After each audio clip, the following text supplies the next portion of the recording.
goes. Hello, everyone, and welcome to another episode of Victory Never Sleeps. I am Witan Brandy, and I'm joined tonight with Gyðja Sheila McNallen. And tonight we are going to talk about Ásatrú for children. How are you doing tonight, Sheila? I'm doing great, thank you. Yeah, very excited about this segment. It's quite different, but ties into families, and that's what we're all about. So there's plenty to discuss. Absolutely. Before we get started tonight, I want to talk a little bit about doing things together as a folk. And one of the things I'm going to ask all of you to do tonight, sometime this evening, is I want you to go to your altars or go to a quiet corner of your house, go outside, make an offering to the Aesir, to the ancestors, and ask them to watch over our folk who have been suffering from the hurricanes that have happened down south, and especially tonight in Florida. We have a lot of people down there, a lot of our people, a lot of our members, and a lot of our folk down there who are in need, who are scared, and who are right in the way of these storms or have been affected by the storms already. Now, when we do things together, I want you to think of the great big fire that you can gather around when you're at ritual, when you're at bloat. Think of that raging fire as the folk flame. Every once in a while, a small spark is going to pop out of that, right? When you do something individually, that spark is you. The gods see it, we see it. But when we work together and we combine our energies for a purpose and our prayers and our offerings, we are that raging flame. So I do ask everyone tonight if you could please give some sort of offering, a prayer, some energy to help protect our people and protect those that have been affected and are currently being affected by the hurricanes that are going down south. And speaking of which, we have actually raised some money for some hurricane relief funds already. And we actually do have two of our wonderful folk builders, folk builder Heinlein and folk builder Bethay, that are already down there helping out with hurricane relief. And they are currently down south helping our folk that are affected by there. These are actually pictures that were taken by the folk builders that are there on site, helping folk recover, helping with cleanup, and helping people in need. We've currently raised over $3,000, and we could use more to help these people. All of that money is going directly to this effort. So if you could please go to runestone.org, go to donate, and we're going to be helping our folk down there recover and rebuild. So please, if you can, absolutely donate to that. Help us help the folk down there. Please be generous with that. There's a lot of people in need down there. All right, so tonight we are streaming live on Odyssey, VK, Entropy, Rumble, Twitter, or X, Twitch, YouTube. On Fridays, you can catch us on Apple, Spotify, iHeartRadio, and Amazon Music. Also tonight, we do have a very special guest, as I announced her already, Gyðja McNallen. I'm excited for you to be here. I'm excited to talk to you about this. I know that this is something that is extraordinarily close to your heart, and something that you have really taken on is educating our families, educating our children, and watching the next generation grow, and the relationship with the Aesir grow, and the relationship with their folk grow. So I'm so excited for you to be here as well. Thank you very much. Yeah, I hope I have some new insights and things to share with parents that will build communication, build those bonds within the family, that type of thing. You know, that's what we're about. And of course, bringing them to an understanding of why we gather the way we do and honor the Aesir, and well, the Aesir and the Aesir, of course, always. And yeah, I'm just very happy to share my thoughts, history, you know, where we've been, where we are now, all that kind of stuff. It all plays in. Wonderful. And Gyðja McNallen and myself are here tonight because the Alsherjargoði is off traveling to Winter Nights It is not too late to get your ticket for Winter Nights. Go to runestone.org/store and click on the link for that. It's going to be a great event held in New Hampshire this year. If you have any questions, get a hold of any of those folk builders up in the Thorshof northern part of the district there, and they can help you out there. We've got a lot of people going there. It's going to be a really great event. Sorry I have to miss it, but hey, we get to be here with you, and I get to talk to Sheila tonight, so it's going to be a great night. Other upcoming events that we have the Feast of the Einherjar, which is going to be November 8th through the 10th in South Dakota. That is going to be put on by Godi Nathan Erlinson and folk builder Ashley McStalker. They always put on an amazing event. Godi Erlinson does one of the most powerful Feast of the Einherjar bloats that I've seen. He does an outstanding job with that. There's going to be a lot of us there. I'm going to be there. Sheila, I believe you're going to be there. Your wonderful husband, Founder McNallen, is going to be there. They've got a lot of great things planned. So come out, join us for the Feast of the Einherjar. Tickets are on sale at runestone.org, and get a hold of any of our Baldershof folk builders, and they can get you in touch with anybody if we need to figure out how to get you from the airport. If we have any questions about how long it's going to take, the best route to take, what we're going to do, get a hold of us. We'll help you out with that. All right. Also, just a reminder, in just a few days, it is also Founder McNallen's birthday. So we want to make sure that everyone, make sure you wish him a happy birthday. I'm sure he would appreciate it. So wish him a happy birthday. Can't wait for that. We will. Yeah, he's in the other room right now. I will certainly share the good tidings with him. Yes, everybody get in the chat and wish Founder McNallen a happy birthday so that he can see that later, or Sheila can let him know how much he is loved and how much that is in the chat. I would sing to you, Steve. I really, really would, but we don't want to. We want viewers, not lack of viewers. So I will not be singing tonight. I love it. Couple other things we got just on the top of the show stuff. We're making really good progress with New York's Hof. So as of right now, we've paid $167,104. That is amazing. We do have $77,896 remaining. So you guys have been amazing and generous, and it's because of your generosity and hard work and dedication that we are able to continue to build these hofs to the Aesir and have places for our people to celebrate, have places for our children to grow up. You know, that's one of the best things that I've seen is that there's children, our children are not going to remember a time when there wasn't a hof. They don't have to grow up with that. You know, there's going to be a hof, there's going to be a place for them to find their friends and to find their family and to build that relationship with their gods. And it's thanks to your generosity and the dedication of our folk that we do have those. So thank you to everyone for that. Please go over to runestone.org to donate for that. We can get that paid off and get on our way to the next things. Also, what else do we got? The Baldershof Steeple Fund. Since I'm on the show tonight, we're going to go ahead and plug that Baldershof Steeple Fund. Right now, so far, we've raised almost $1,000. Our goal for that is about $20,000. That is going to include a complete rebuild. If you haven't seen the pictures of it, the top of the steeple is missing. We did have to take it down to keep the water intrusion.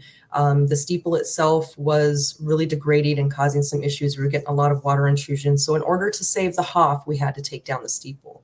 And we had big plans for that steeple.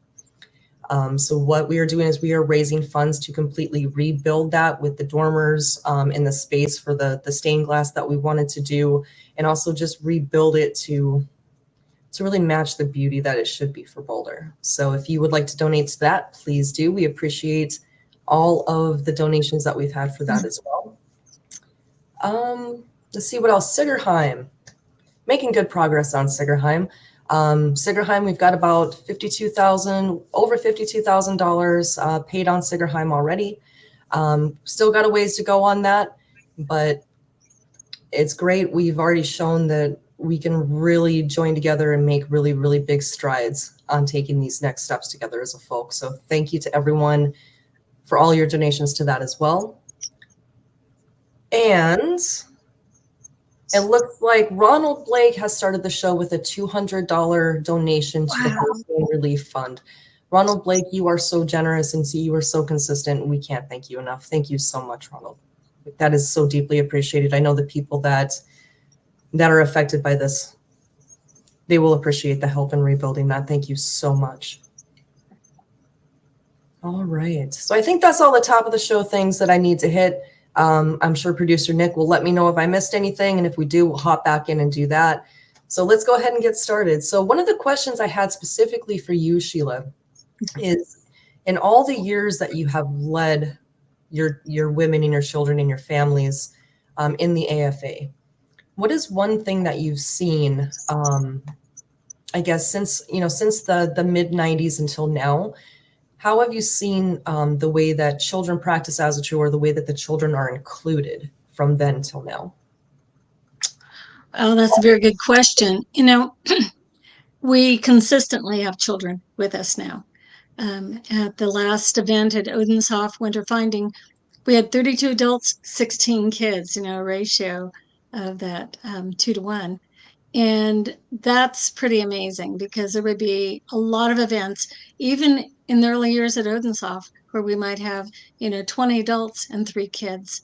But that is changing, and it's really good for the kids to have that time with each other, but also good for us, and reminder that we need to be meeting their needs spiritually too. And so we're doing a much better job of that. And it's still, they need to play. They need to build their own relationships. So most of the time the kids are together, they're doing that. But it's always good to give them more than that, that which they will have at our Hoffs or at kindred meetings or moots, where you're out in a natural space where kids can play and interact and have, campfires and singing songs. I mean, what's more natural than that? Mm-hmm. So we really do need to gear ourselves to the children a lot more than we have. And I think that's been really, really good. Again, it's just wonderful to see the families come. And we've had a lot of very young families at Odenshoff with young children, 5 and under. But our last 2 families have older kids. And no, actually one of them does have young ones, but we do have a family came in with older boys. And so we've got this quite a range now between, 6 months and 14 years, 15 years, which we didn't have before. We've got a better spread of ages. And that's good, because those kids need to start working with the younger ones and be their mentors. And one thing we have done for 2 years now, is what we call family camp at Odenshoff. Something we created, and it was based on the wonder that comes from kids going away to camp. And my husband and I actually were science teachers, and we used to take kids into an environmental ed camp. And yet we were able to put in a lot of really cool spiritual stuff in the experience. And that's what we do in August, the first weekend of August. We invite the families to come back, to be there to camp with us and involve the kids in, not that a lot of them again are young, but in the cooking, in the planning, and all those things that we do. And this year we had lots of art and stories of the lore. We did Freya and Freya quite a bit, and we did puppets. And we had one of our dads brought out a lot of equipment at nighttime that dealt with electromagnetism. And so we had some great science things, and we got to look at rocks under black lights and just cool things that we can do. And I hope that people will look at what we've done here, and it's grown really well. This last year, we got so much more incorporated into the weekend. It can be done, and it's so worthwhile for everybody. So that is a huge difference, because that was kind of a dream. And for our children, we're now doing that. And it can be done at every Hoff as day trips, as, day camps. And because I know that's what you're kind of limited to, but it's still a good time to focus on those kids and have that. In fact, we ended with a Freya bloat, and the adults, it was for the kids, but the adults wanted to be there too. And so, but focused on the kids and their ability to do that. And also doing kids sumbles. We're doing that, where the kids actually get to make the toast, the 3-round toasts. We never did that before. And so I always try to do a ritual with the kids at each event that we do at Odenshoff. And they just love doing a stumble. Of course, they get to do the apple juice too. Who doesn't want that, right? Out of a horn? Oh my goodness. So we use the small horns for them. Anyway, those are some of the things that have changed. We're just growing, we're building. And of course, now that we have a really good foundation with Ásatrú Academy, there's so much more that even parents will be able to do in the future, and taking some of those materials and working them into their daily lives. I think one of the favorite bloats out of all the bloats that I've participated in, or that I've conducted, I think one of my favorite bloats was one of the children's bloats that we did. I think it might have been Ostara.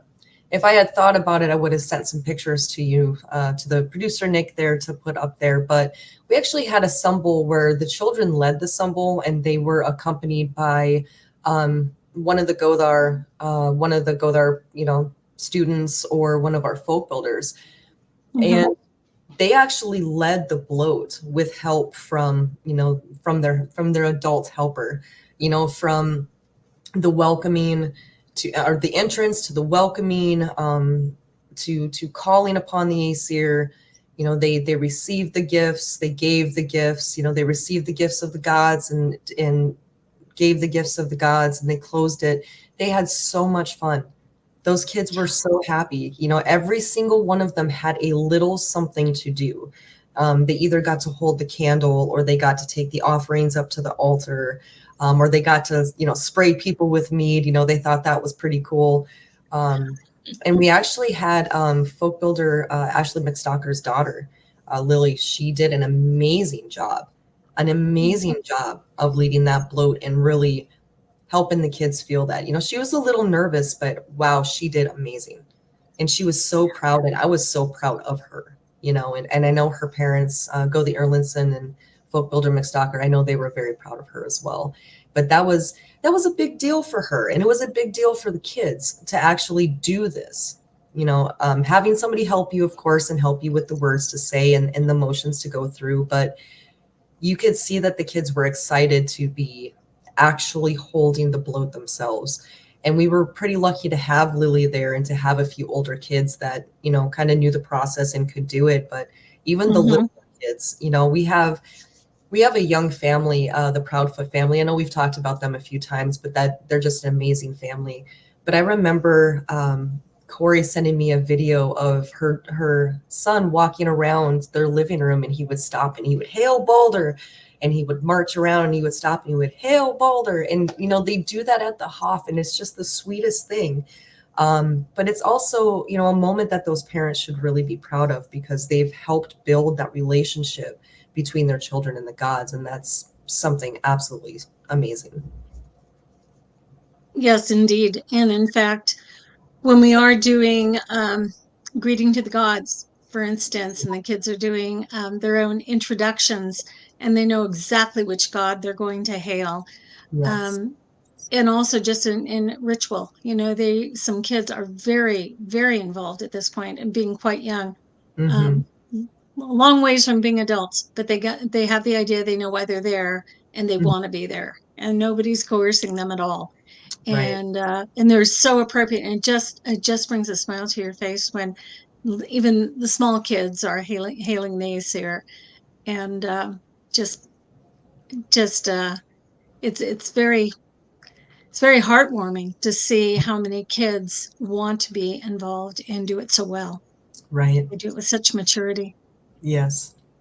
And to have their symbols, there's a lot of hail mommies. There's a lot of my goodness. Yes. Andy gets that every time. Well, Aubrey, it's always who's the god or goddess, and hail mommy. Hail mommy. And is the mama should be the goddess of the family. We know that. Right. Yes. So that's really sweet. Yeah. And they love that. They really do love doing symbols. They do. They do. We have actually a really small horn. It's the kids' horn.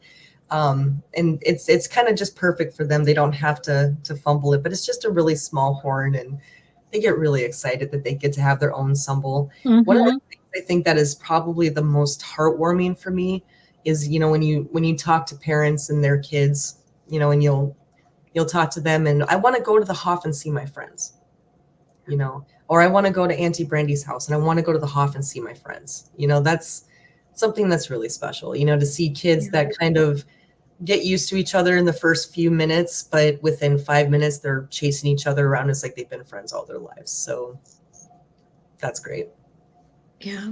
What's really important to me is to think back to those COVID years. And at that point, we just did pretty much had Odenshof and maybe we had Thorshof. I'm not really sure into that. I'm sure we did. But, well, obviously we did. But at Odenshof, Matt made it clear that we're going to keep doing events no matter what. And here we are in California and everybody was to shut down. I mean, you'd drive the streets and there'd be nobody out kind of a thing. But we continued meeting monthly and nobody stopped us. We would have, meanwhile, down in the valley in the Sacramento churches, they're doing drive-in church services with big screens and all, and then people, have the windows rolled up so they don't get disease.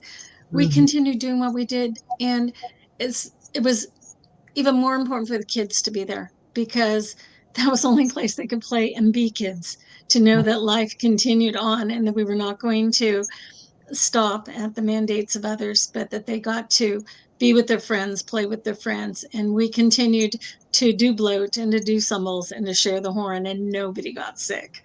And I like to point that out, when my few interviews or when I've talked to people, I do point that out because there is that that courage that comes from that and going against the grain, and the strength and conviction that what we're doing is right.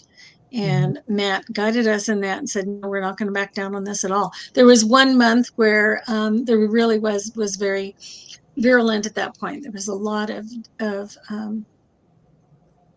many cases being diagnosed in our area. And we were also doing the food pantry at that point. And that's when we started doing the drive-through food pantry. But and I don't really remember a lot of the details on that. It's so many years back, but it just felt so good to get through it and continue just without a step. We just continued doing what we do at the Hof, and was the holy place, the sacred place, and the place of protection and unity for our folk. Always has been, always will be. Yeah. Well, before we keep going, we did get a few donations. GW Farnsworth brought us 5 coffees. That's $25. Thank you very much. Brent Law bought us 3 coffees. Thank you, sir. Thank you very much. And GW Farnsworth also donated $100 to the Folk Services Fund. Thank you. That is very, very, very appreciated. So the Folk Services Fund, just so people have an idea of what that is, our Folk Services Fund is for folk that fall on hard times, whether they need a water heater or, emergency tire repairs, and, the things that we can try to help with to the best of our ability for people that, are unable to deal with those emergency circumstances by themselves. So that is very, very deeply appreciated. Thank you so much. That really does go to folk that are in need. Thank you, sir, very much. And before we get back to the kids, we do have a question from Go the East. Gyðja McNallen, what has been your proudest moment for the AFA so far? I saw that in the side chat. Yeah, I've been thinking about it. Obviously, it was the discovery of what has become Odenshof. That was really some magical working that made that happen. There's no doubt that Odin was involved in that.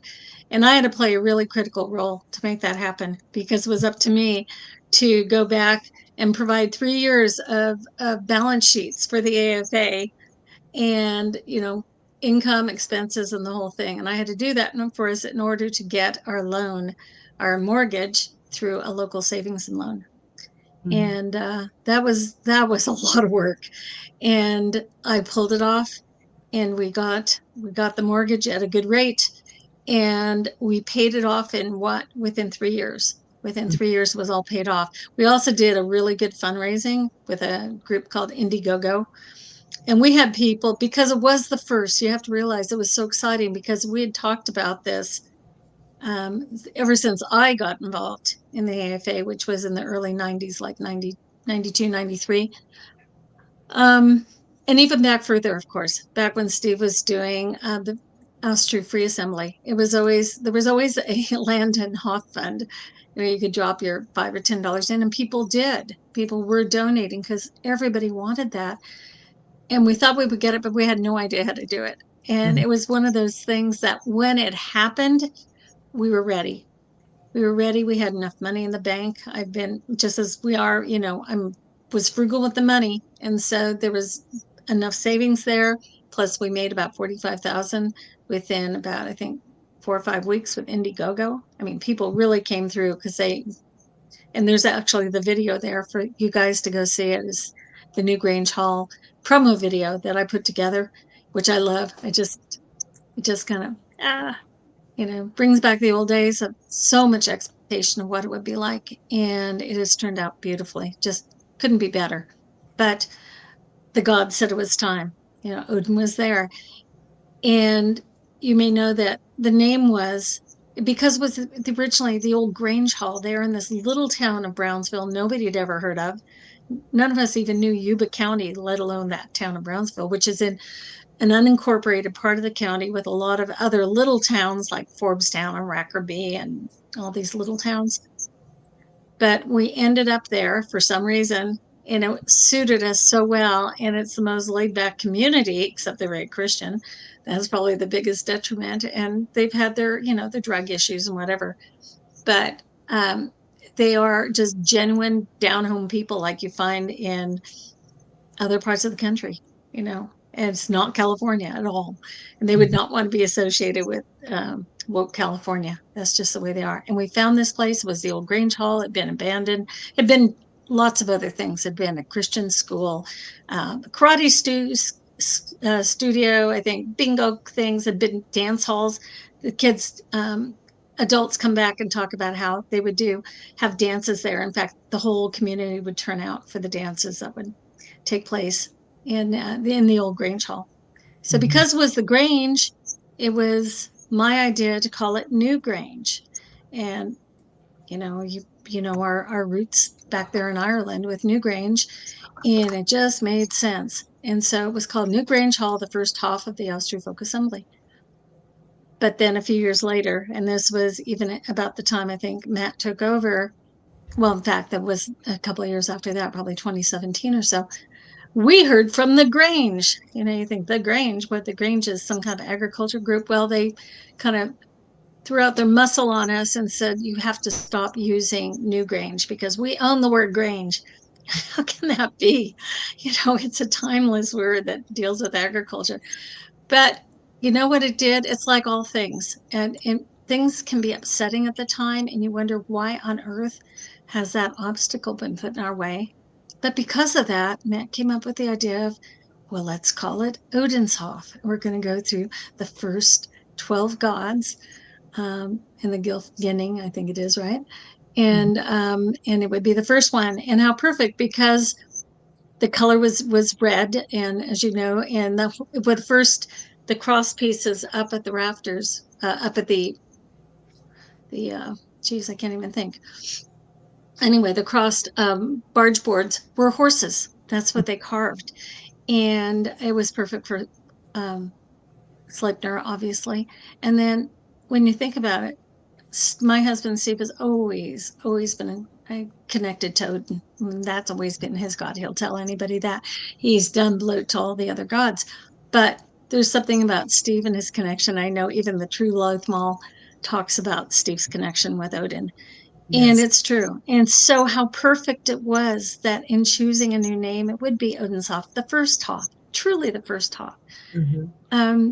It's just, it is truth points out to me how we are the chosen people. We are the chosen people by our gods to do this, to carry on something that was just a little seed in Steve's mind and also others, at the same time as we honor the Odinic rite and even Elsie. And the Ásatrú Academy over in Iceland, they were all starting about the same year. They became incorporated or official in 1972 when Steve started, got his first 501c3. And, the wind was blowing. Well, the wind was blowing when we found it in 2015. It was time for us to kind of step away because we had reached a point where we didn't have any fresh ideas. We didn't know how to organize as it takes to organize something to the extent that the AFA is now. And it can carry on. We know that all the changes have happened in the last month to kind of centralize a lot of the things to make it easier to get things done, to do checks and balances and all, just for efficiency. We couldn't have done that. We didn't have the ability, or Steve doesn't have the interest. It's always been said he's the visionary. He is a visionary, but he is not the businessman. And Matt is the man who is 24/7 on this and has made the AFA what it is. And on came Thorshof and Baldershof and Njordshof and soon to be Frereshof and Tiershof and all the others. So it's really exciting, but it did kind of start with, going back to it, started with discovering the old Grange Hall and making it happen. And I never would have looked for it. Thorgrim Odin is the one who made the contact, found the realtor who sent us that way. And we owe a lot to him too. And of course, he passed away this summer. We had this beautiful ceremony, and now there's Thorgrim's Grove, which will always be the place where we honor him and his role as a phrase man, a phrase Gyðja, and loving the land and loving the folk and the children especially. So good things. That's Odin's Hof has come into it's gone from a Grange Hall into something that really does serve the folk and will be there for the future, from now on out. There's no doubt. Right. So as far as how do you think the AFA has changed? Going kind of back with the kids, and we mentioned Thorgrim with the kids, and I'd like to talk about that a little bit later as well. But how do you think the culture of the AFA itself has changed, that you've seen over the last few years with the Women's and Family? Because I know there was some years at national events where we were all joking. I think it was at one of the Ostaras, and I think you were there with us, Sheila, where we were all joking. There's more women and children than men here, True. And you find that especially out there in the Midwest and the East Coast, where new families are coming in, and we're lucky that men out there have found their soulmates. It's much harder out here in California. So indeed, we don't have that. We are very imbalanced. And so with that, today I just put out some notices on Craigslist, like back in the early days when Steve started. Alsherjargoði started doing this, and there's a few others did. They did bumper stickers, and it would say "Odin lives," and stuff like that, and it would be just right in your face, Odin lives. And so I started that today. Odin lives, Freya lives, and I wrote up some stuff to go in several Craigslist groups. I'm going to see, kind of just working in, and my goal is to find women because we need our families, and it is wonderful to be in places where you've got the large number of women and children. Again, unfortunately, we don't have that here. We have a lot of great men, but boy, they would love to find their soulmates. So we continue working on that. Not that I really don't matchmake, but we have a hard time getting the women to turn out. They don't even know about us. The men have their network, right? They all have, they have their little political or their other little groups they have, and they know how to network, but our women come oftentimes with the men, and so they don't have other ladies to network with. One thing that we've done though, and I used to think it was men and women, but we really do treat our women as ladies. We call them, and that's the thing that Olivia, who has been a wonderful helpmate to me, has reminded me that we do Daughters of Frigg, and we have a ladies' tea, and so very much like Baldershof, where they do fika, we do our ladies' tea, which has a really important role for bonding our ladies together. And so we do a lot for our ladies. The men have their time too, but that is something that was never before. But we make a very very definite point for the ladies to get together and chat and talk and get to know each other and share concerns. Mhm. And I usually have some kind of a theme that we touch on. But kind of going back to it for so long, we would at events long ago, they were open to anybody. You know, it was considered folkish, but we always called it folkish light. So and then we'd invite other groups who would then bring in their members, and some of their members were a little on the darker side, and it didn't always work. And so that was very much the old days, the old AFA. And we got, by the time Matt came around, and we had a few other people like him, we were really kind of clearing out that nature, and we were working on quality, not quantity. But there's always been a real element of drinking at our events, and I have to admit, I would be the one who would bring in, we go out to Winter Nights in the Poconos, and I make sure we get a couple of 24 packs of local beer or whatever, have some wine. And frankly, we don't do that anymore. Mhm. It's almost, we're a little straight laced, but our friend Newt always brings up wonderful red wine from the wineries near his home. But we don't drink mead, and we've never had mead socially. To us, it's always, it is our religious, it's our sacred elixir to connect with the gods. So, but our guys do a bit of drinking, but it's never in excess like it was even a few years ago. And that was kind of horrific, to have people who would come and not care about their behavior and how it appeared to others. And so we've really improved that. So that's what makes it so family oriented. We have no qualms about inviting people, or even if, you get that, mother-in-law or somebody who comes along, it's such a warm and loving environment. And there's nothing that should cause disdain or disapproval from people, because we're so open-hearted and generous. Mhm. Um, so it's a wonderful environment, and a lot of people just, it sways the wife over to our side. It may take a while, but they always feel comfortable bringing their kids, even if they themselves are not uh, followers of Alsatru yet. Mhm. So it's just kind of cleaned up the act of people and moving those out and being direct with people, those who have, and it hasn't happened hardly at all. But no, we don't do heavy drinking here. It's not appropriate. Also, language. I know that some hofs, apparently $5 for some words that get spoken or something like that, and we really don't have that problem very much. At certainly not with our leaders. Um, our people are really well behaved at Odinsoft, so that's what I speak on mostly, because of course I know it so well.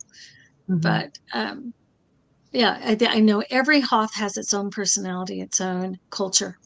There's no doubt about it. We tend to be more casual at Odinsoft. People can come camp. When they can camp, they're wearing their shorts and their t-shirts and whatever. But we do try to get people to remember to bring a change of clothes for bloat, especially when we get to Yule and Midsummer. Those are our big times. But some people are kind of like Matt, and a few guys come dressed up with a tie and all. Um, but that's not as common as it is at the other Hofs. But the point is, people come, they're happy there, they want it. It's their Hof. It's where they connect with the Aesir and the Mhm. ancestors. And that's really what it comes down to. They're not disrespectful in any way. That's just not going to be allowed at this point. Mhm. We have to set the example for those little kids. One of the things when we were getting Bouldershoff ready to open, and one of the things that we were talking about with the leadership and with the men in particular that came was, you are the dad, the uncle, the brother to all of these little kids. What you do, they will do. And so we always try to make sure and not just the men, the women too. But it's very true. The children emulate us, like with Corey's sons, with Hale Balder and things like that. Mm-hmm.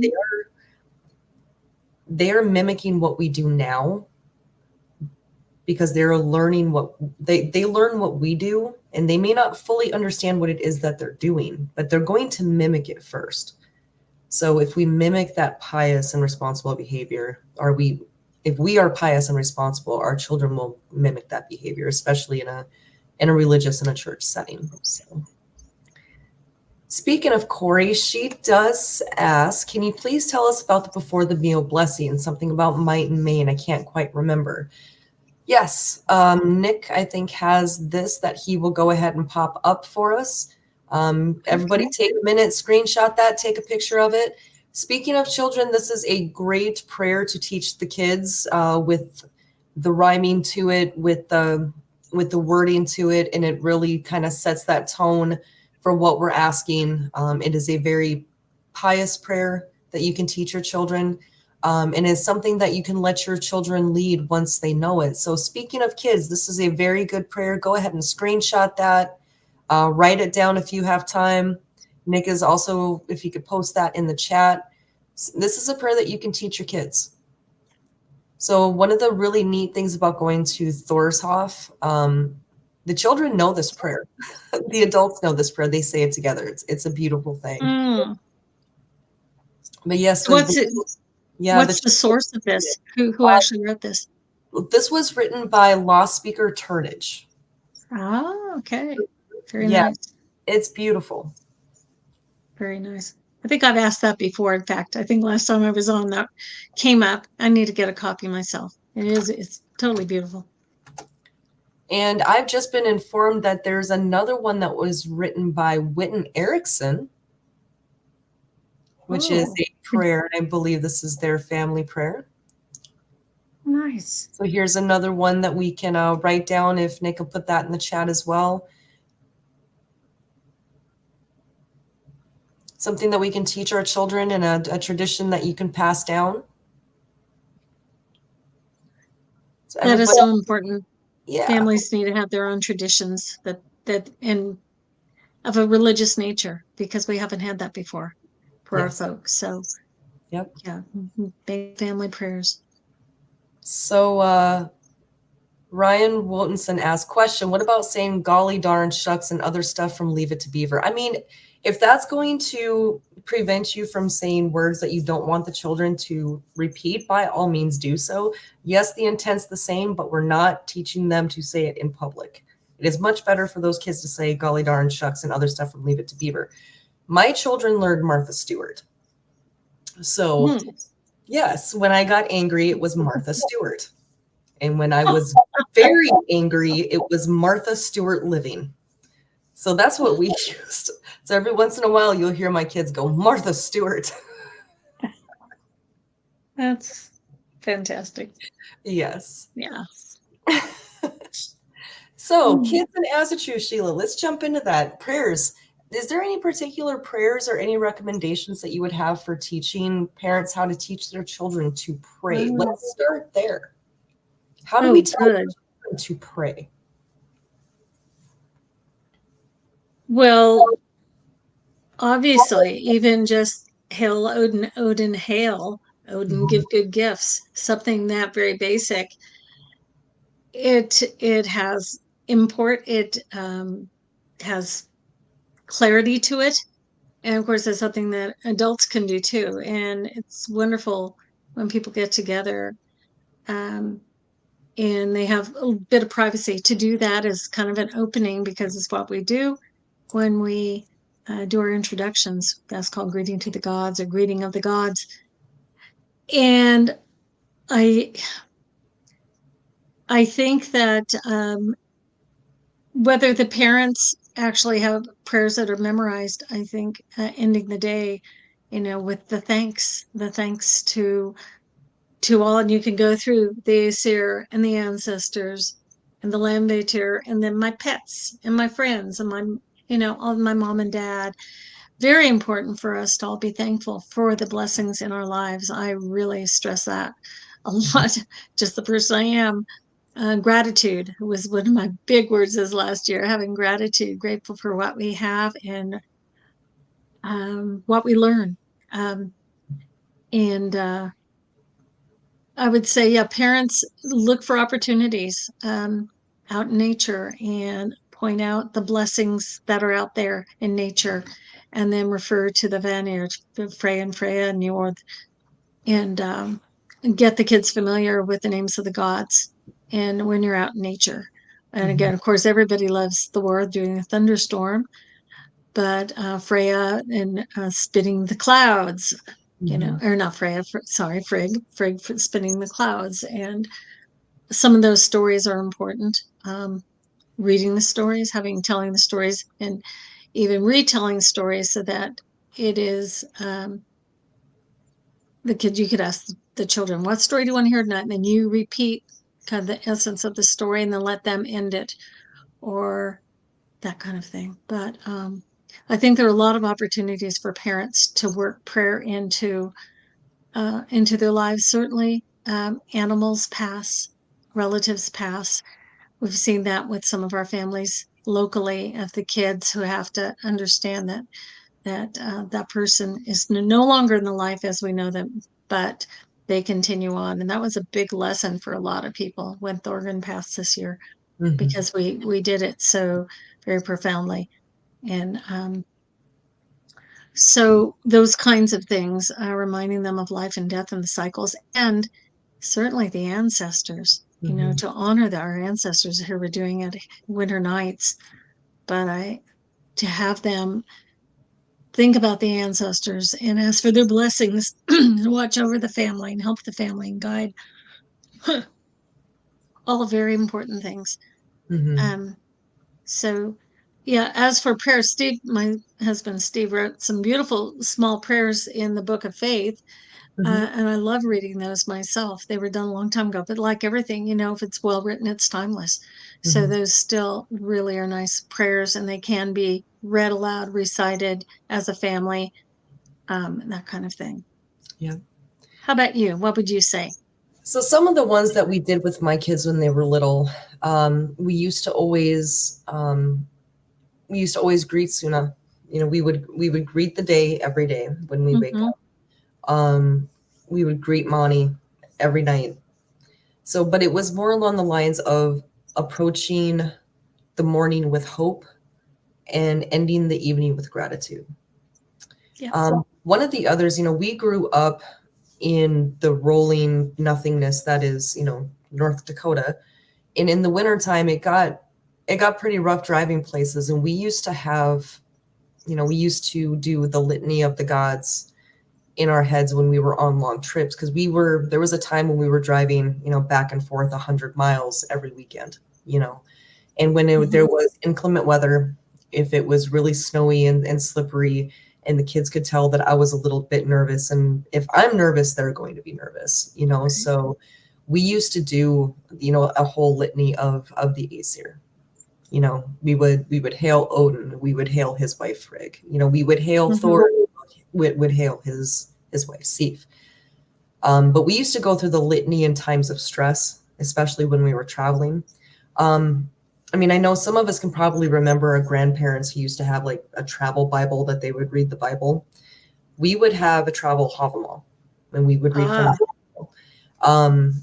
But it was things like that where there was always a chance to talk to the gods, either in the morning when you wake up or at night, after the day is ended, in times of stress, giving that moment to be pious rather than terrified, give you something. It helps calm you down because it's focusing on something else, but at the same time, you're teaching them to pray. We used to do the litany of our ancestors. We would start off with my grandparents, and then the great-grandparents, and then the great-great-grandparents. And when my children were little, it was a memorized prayer for them. Hail, hail Charles and Bonnie, hail, Petra, and hail all of these. They would go through the whole line, and they did it so often that it just become like a prayer to them. It was a memorized prayer. So that's one thing that I taught them pretty young, is when we would do like our ancestor day, our ancestor feast. We would basically go through the whole litany of the ancestors. Hail Charles and Bonnie, hail Anthony and Maria, hail Petrus and Petronella, hail Payets, and all of them. And then we would go to the other side of my family, and we would do that again. And we would always talk about them as if they could listen, So we always had a plate for the Vatir, and we always had a plate for the ancestors. and I have 2 kids, so that worked out great, right? One could do one could do the other, Mm-hmm. one of the things that we always did is we had a day set aside for religious education and education for the children, but also education for myself, you know. So you would have one day a month would be dedicated to Odin, and then the next month that day would be dedicated to Thor, and then that next month Mm-hmm. would be Balder. We would go through all of the gods, all of the goddesses, and we also had days that were for our ancestors, and then we had days that were for heroes. We would celebrate heroes, and we usually did it like on feast days. It would be like Wednesdays. So, and that probably comes from my Catholic side upbringing, where we always had catechism on Wednesdays. So we kind of carry that tradition. This is what we're talking about. This is who we're praying to. And we kind of just set all of our Wednesdays out that way. This one is for this one is for this. And it was just a little calendar for them to follow. So that really helped them take time and go, okay, it's Wednesday. It's time to do the feast to Thor, and then they would like to be the one to talk about Thor. If you read the stories to your children and you talk up to them about the gods on a regular basis, it becomes part of their everyday life. So when it comes time for that feast of Thor, right, they want to be the ones to talk about Thor. They want to be the ones to raise the horn. They want to be the ones to give the plate of food. So that's something that I think would be, if your children are old enough to participate in that, talk to them now and kind of get them in a routine of worship, get them into a routine of piety, get them into the routine of this is what we do and why, because if you create that now, they're more likely to carry that on. In moments of stress, they're going to call upon their ancestors because they know them by name. They're going to call upon the Aesir and the Asinir because they know them by name. It comes naturally to them. So that's, I guess, would be my recommendation. My first one: find a reason and find a routine. Yeah. Yeah. Right. And of course, the 9th of the month is a good day to remember. Everybody can celebrate that with the day of remembrance to one of our heroes, as well as it can be, Odin World Prayer Day, as it is in some places on Wednesday. And that can be kind of a guaranteed thing too. Yeah. But also the ancestors plate is really important for them to continue to do that. They could take turns if there's several kids and just do it like every Sunday or something. We're doing the ancestors place because we're doing a formal dinner where we are really paying attention to what's here and all that. So yes, the routine, building routines. Yeah, morning prayer together when daybreak, like you say, anticipating the day. How can we make it wonderful? How can we? The one I love the ending of "and healing hands," and you guys know that because I say that when we do the one from the Sigdriffmal. And to me, that is the day is good if I know or if I have made somebody's day better. And sometimes we all need to find ways of doing it. It might be holding the door open. You know what that's like when somebody does it for you. Just those little things, the smile, the helping somebody, just whatever, a stranger or family member, but have those helping hands. And that's a gift that keeps on giving, right? It'll come back on you, but it is just heartwarming to be able to do that for people. So instill that in children that they need to go out and in their day do something very special for other people. Right. Yeah. Now, speaking of the heroes, one of the questions that I've received in the past is some of our heroes died viciously or painfully, gruesomely. How do we relay that story to our children without being too explicit in the details? And do you think there's an age range or ideas that you can give to the children when they're very, very young? When we talk about our heroes and some of the ways that some of them were taken from Midgard, how do you censor that for children, or do you censor that for children? What are your thoughts, Sheila? Oh, I think I probably would.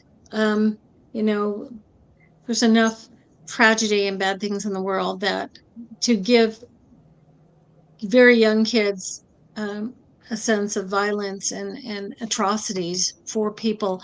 I don't know. I think we can just say that they dedicated their lives and died an honorable death, and try to describe that when they're young. As they get older, they get towards their teens, they're ready to hear some of these stories though, and they need to know what people did in dedication to their faith, to their gods, to the Aesir and Asenir, and honoring them and keeping the folk going. The sacrifices made is really important. That's just me though, because I always, I always kind of want to shield children from unpleasantness, when they're not ready for it, because, their little minds go enough anyway with nightmares and all. So that's just me. How about you? How do you handle that? So I had boys. So I think I did it a little bit younger for them than I would have for my nieces. And I think that's just, that was just me, you know. Mm-hmm. But, thinking of like my nieces now, and they're not that far in age, but I don't think that I would have ever told my nieces about that part of it. But as my kids got 11, 12, then it, Mm-hmm. they started asking, well, how did he die? Well, what happened was they took this bowl of, hot coals and put it on his stomach, and then poof, and then at that point they were like, wow, holy cow. Yeah. But boys will ask those questions where, Mm-hmm. girls sometimes won't. Um, but yeah, I think 11 and 12 is when I started actually, this is what happened. It was kind of awful and kind of terrible. And this is one of the reasons why they're a hero, is because they died for their gods.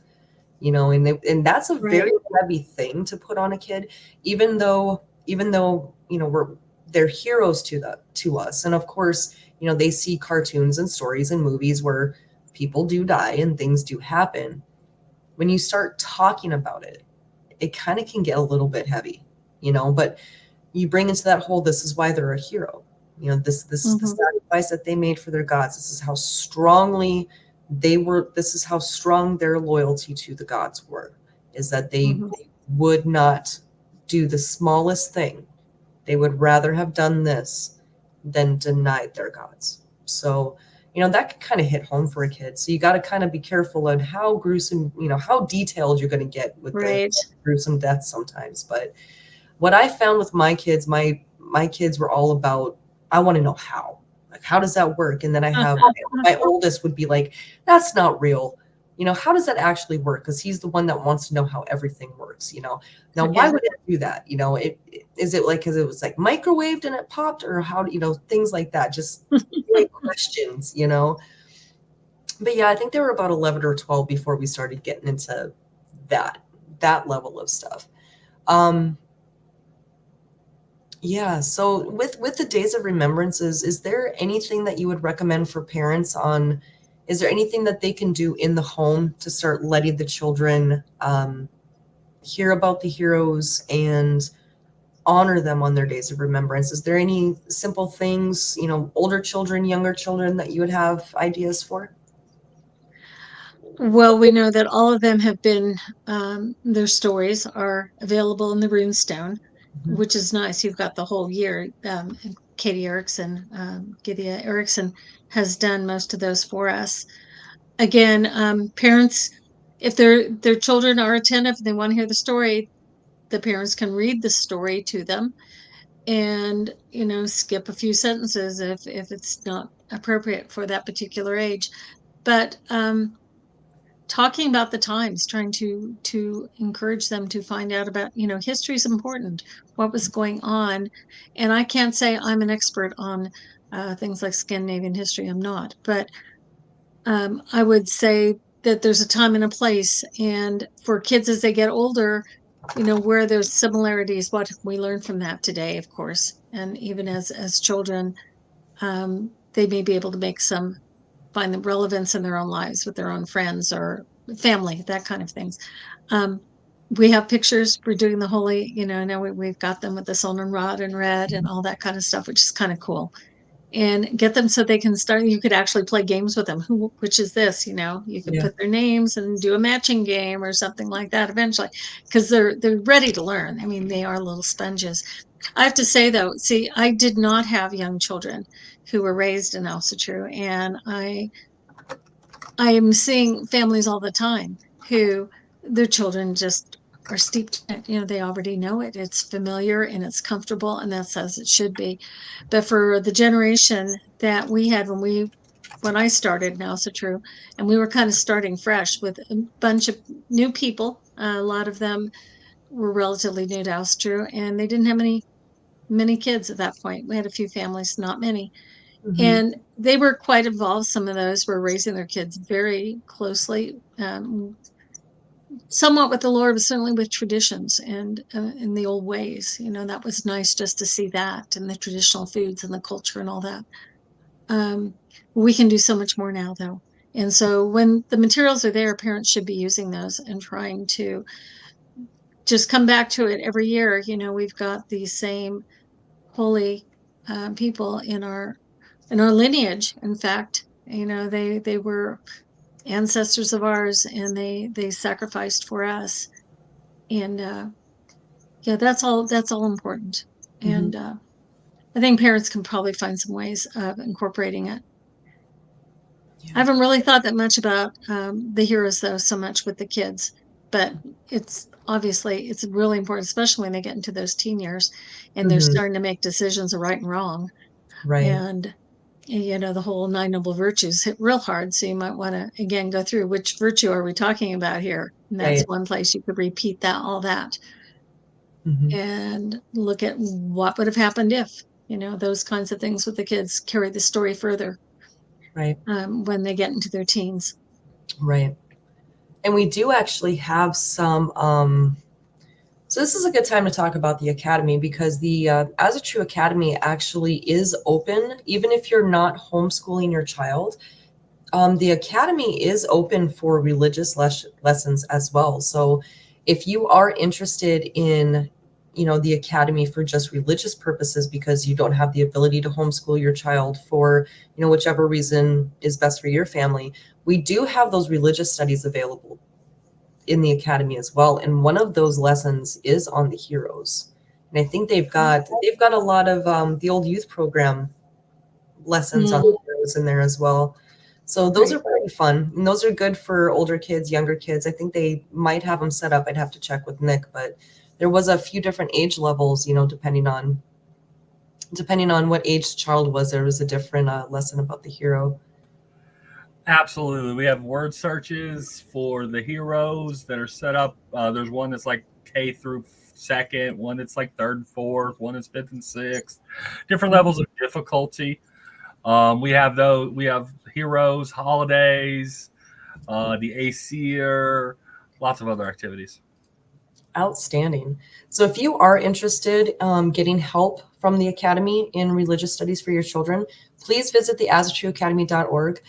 Reach out to the wonderful folk there. Sheila is one of those who work very, very, very hard to make sure that the Academy is there to support our families and our kids, as is folk builder Sarah Alt. She does a lot of work with the Academy, another amazing woman who's dedicated to the children and making sure that we've got all of these things available.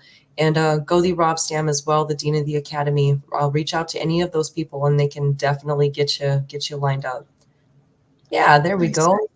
Look at all the cool stuff I have. Look at that. This is specifically for adults too. Yeah. Do we have the answer sheet for that one too?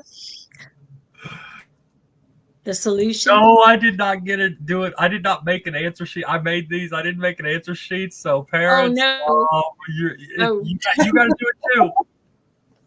That's good for like a 4-hour trip on the road. Keep them really busy. That's good for the adults too, though, frankly. Yeah. Yeah, we've got the 5th and 6th grade level one is even harder than that. But you know, that was, I think that was the 2nd and 3rd grader level one, I believe. So right in the middle. That one? Yeah. What? I mean, all you're doing is looking for letters and matching. Look. I mean, Well, I don't know about that, Nick. Well, let's see here. That looked a little hard to me. I apologize. That is the 4th and 5th grade level one. Okay. I think if you think it's too hard for your kid, or if your kid thinks it's too hard, let me know. I can give you the lesser one too if you don't have it. Right. Because I'm the one that was judging what grade level those were. So, Oh goodness, somebody better check, Nick. yeah, I know, right? Yeah. Well, Actually, we could do the same thing, word searches with a particular one of our heroes and elements of his life, places or objects or that kind of thing. And we could have one for each of them, and at kind of different levels too. Definitely. So the idea of kind of worksheets just to reinforce some of those things and to kind of build it in memory. Nice. That was fun. One of the other things you can do with the kids for the heroes is make sure that they can set a place at the table and invite them to dinner. That's one thing that we used to do, as well as we used to set a place at the table, and then they would take turns inviting the hero to come to dinner. So that was one thing that was fun as well. Trying to build that relationship, and it helps with the understanding that they may no longer be on Midgard, but they are still present in some way. So do that with the ancestors as well. When you have your ancestor night, or during October when we have like the Desir bloats and things like that, invite the ancestors, set them a place. You can set up a whole table and have your children set that table up. Set the table, clean the table, put the silverware on, go find pretty things to put on the table. You can have the kids actually write. They have like these blank place cards where you can write like an ancestor's name on it, but then you can actually have the kid write them a letter for their place card. And then, it's about winter nights. It's a good time to talk about winter nights and kids, right? Absolutely. Oh. Sheila, we might have to do like a 3 or 4 parter on this one. But winter nights, if you set the table for the guests, you can set it up so you have your place cards, but you can also have the children write notes to them and write about stories that they've heard about them. As parents, it is our job to pass down the stories that we know. Because if we do not tell the children our stories, those stories are going to get lost, and those people will become forgotten. Part of our immortality is our name. As long as our name lives, we live. Right. So, and then after your meal, you can take the plate of food that you prepared. You can take it out to your ritual fire, and you can burn your offerings there. But you can also take those letters. And we used to burn the letters, and it was like sending letters to the ancestors. So just in case they didn't hear us, they could read it. If we sent it to the other side that way. We also used to take the time to talk about those who had passed away. We have our honored ancestors, right? People that are close to us that passed away within that year. What we would do is we would write their name. And after they had passed away, we would write their name on a piece of paper, and we would put it in our ancestor jar. And on winter nights, we would take all of their names out, and we would read their names, because this is the first winter nights since they passed. And we would read their names, and we would tell them goodbye, and we would tell them that we loved them. And we told them we hoped that they found their way to the ancestors. And we would say those things over the fire, and they would each get their own offering for that year. And they would then become an honored ancestor, someone that we would continue to invite every year. So that was kind of a mini ritual that we had during our Desir bloat, is we would make sure we honored all of those that passed the year before. Okay. Yeah. But that's something Well that the children used to help with that. We would speak, and then the children would take the name, and they would put that in the fire, and then put an offering in there as well. Whether it was a picture that they drew, they always used to like to draw pictures, or they would whittle sticks. They'd write runes on sticks or draws on sticks, and then burn the sticks. But something that's very simple, that they understand the magnitude of it, and they know why we're doing it. Do you have any recommendations for winter nights in Yeah. particular? Well, now I'm going to kind of stretch it out a little bit because it even occurred to me a while back that if parents would take like one ancestor a month and every day talk about that ancestor, speak to the ancestor, and build that life, all that is known about that ancestor so that the children have a pretty good idea. And obviously, if you have photographs and just everybody connect with that ancestor for that month, or it could be a week. But it actually occurred to me a while back that I feel this is really important. But well, this time, yes, the Disir. It is my time of year. It's my favorite time. My favorite bloats are done. I will never forget having been to the ones out in the Poconos and Katie Erickson, and I still love her first song, We Are the Watchers. Mm-hmm. Yeah. Anyway, we'll be doing that because that's one I will never stop doing. And I'm looking so forward to it. But to connect their children to the Disir, to our mothers, is yeah, it's something that it should always be there. They should always know who we're talking about, right? And it should be a special time for them too. I'm just, again, I know that Swan also does the Alfar. He does not just keep it singled out for the Disir, for the mothers. And in some ways, I've also all used Feasting and Harriar, which is to tend to be male oriented, obviously, with Odin's warriors and the fact that Veterans Day and all that. And it does seem like a time because just about every father has made sacrifices. And so to me, that can also be done to some extent at that time if we don't do it. But we do typically do the mothers. And it's really important for the men to participate fully. We women do it a lot when we're together. We talk a lot about our mothers. It's natural to do that, but it's very different for the men. Mm-hmm. And what we will be doing is something that, again, Katie has us do. And I'm sure she probably does something similar to it, or maybe it was even Pat Hall. But the idea is that because we go into a ritual circle outside, it's not like indoors. So we have a couple of ladies there with a basin of warm water, and you're stepping into your mother's home. And this is when you show your best, you're polite, you wash your hands and you dry them on the towel, and you come in, and then we would have everybody hail a god or a god. No, what am I saying? One of the mothers, direct line mothers, typically a mother, grandmother, great grandmother, even an aunt. Obviously, if you're close to an aunt who did not have children, you could do that as well. Mm-hmm. But it's important for the kids to participate in that and to see the adults giving it that much thought, that much reverence, and again, piety to the act of honoring the Disir. Mm-hmm. The other thing is that at this time, we think of the Disir, but the goddess that is associated is really Freya as the Vanities. And so, and people will say, well, isn't it Frigg? Well, Frigg is definitely the mother, but there's something too about all women having gone through from the moment of conception till their death.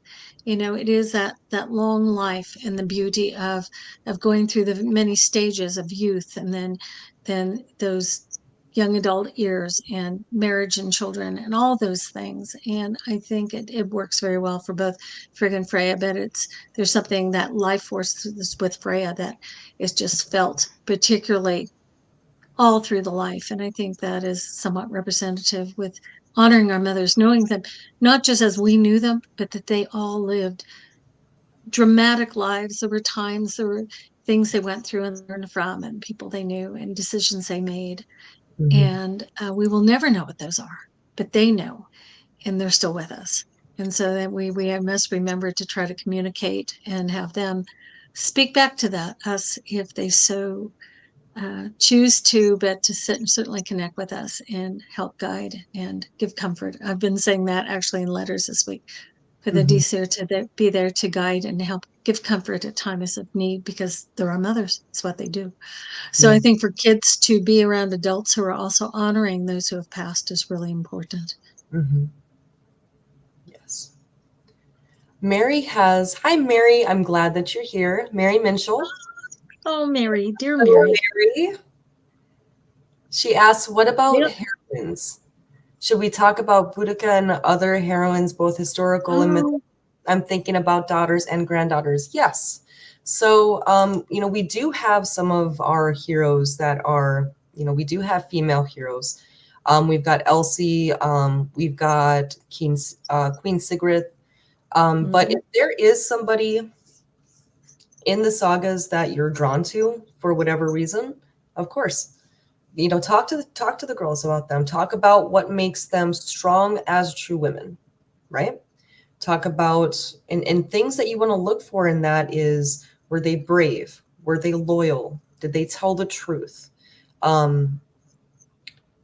There's a lot of things. A lot of the times, in the sagas and sometimes in literature and things like that, the women are kind of the instigators, you know.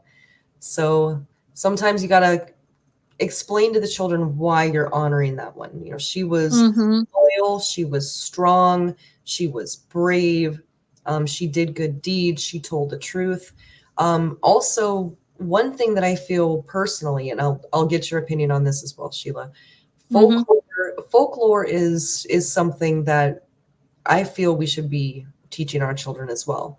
You know, whether that's Scandinavian folklore, Germanic folklore, Celtic folklore, whatever it is that appeals to your family, there's really, really, really good lessons to be learned. I mean, those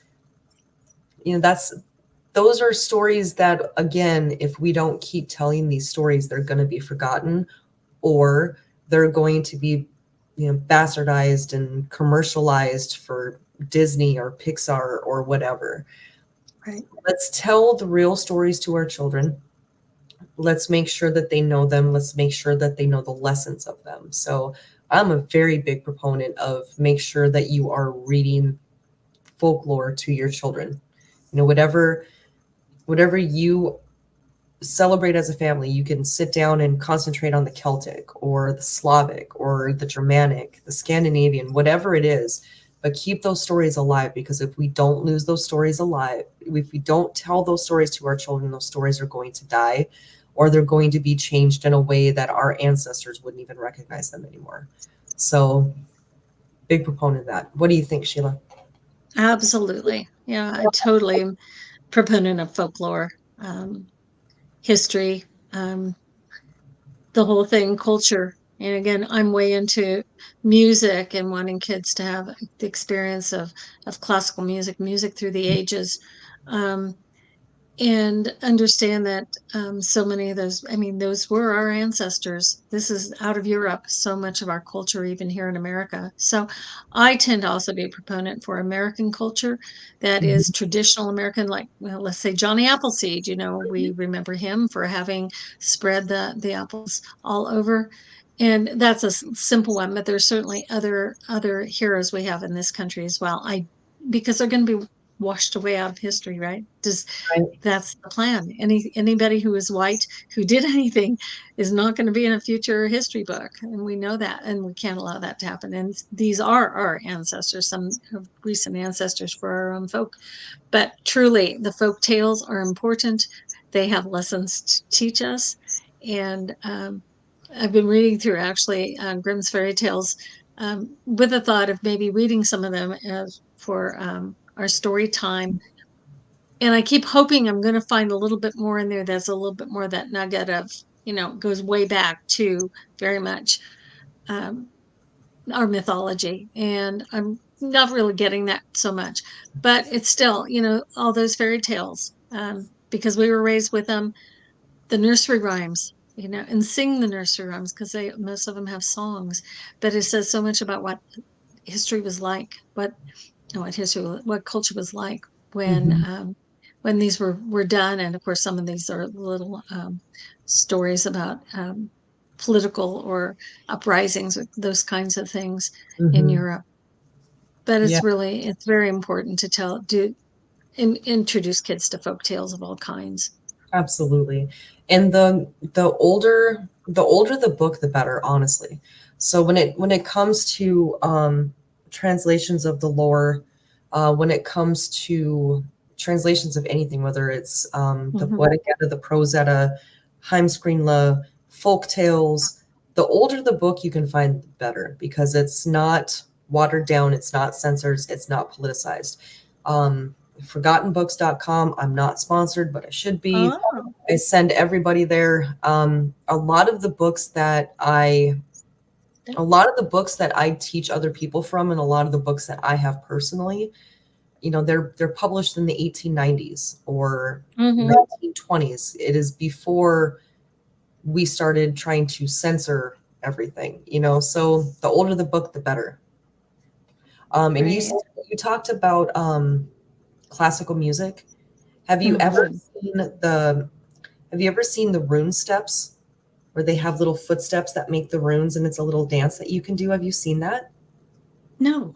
To find it, I have this somewhere. Sheila, remind me of this tomorrow, because it's something that you do in a circle. So you can. It was just a little diagram, and it was just little footsteps, like dance steps, but it made the rune. So you do a complete rune and then do the next one? And then you go to the next one, but you tape it out, like you tape the rune out for the kids, and then you take the steps. And it was kind of like, it's not musical chairs because you're not taking away something, but you play classical music or you play some kind of cool upbeat music, and then they dance the rune, and then when the music stops, they jump to the next rune. So that's a fun thing. It's fun for adults. I'm not gonna lie, I enjoy it. I think it's fun, but it's cute, and there's like little footsteps. I will have to find it. I think I have it somewhere on my computer, so I will try to find that for you. Yeah, but, it's not really clear, but it sounds fun. Yeah. So you tape your runes out, and then you do your dance steps around the runes, and then you go to the next rune, and you just go all the way. Okay. Oh. Yeah. And of course, learning runes that way. Yes. Yep. Definitely. And your music, and you're working on your spiritual excellence with your runes, and you're working on your physical excellence with your movement of your body, and you're learning classical music. So. And you're doing it with others, and that's great. And you're doing it with others. You're making friends. You were at the Hof with your friends. Yes. Any other recommendations for winter nights with the kids? Oh. Well, I love the Celtic nature of winter nights as well with Samhain. Winter nights, Samhain, the veil is thin, right? The same thing. And in my own ancestry, sorry, I'm not Scandinavian. I'm about 78, 80% Irish, both sides. And I feel it, it's kind of who I am. And so I love the artwork that comes with this time of year. And even when I was a teacher, Halloween, my kids would get not worksheets to color, and they loved it. The zoomorphic stuff, which is Viking style as well. And that's kind of nice. It's really such beautiful designs, the zoomorphic designs. So I love that. I think, obviously, talk about meals and dishes and traditional dishes in the family. I think we're going to be doing that, encouraging that at winter nights this year coming up. I'm still kind of pulling together ideas for winter nights, but yeah,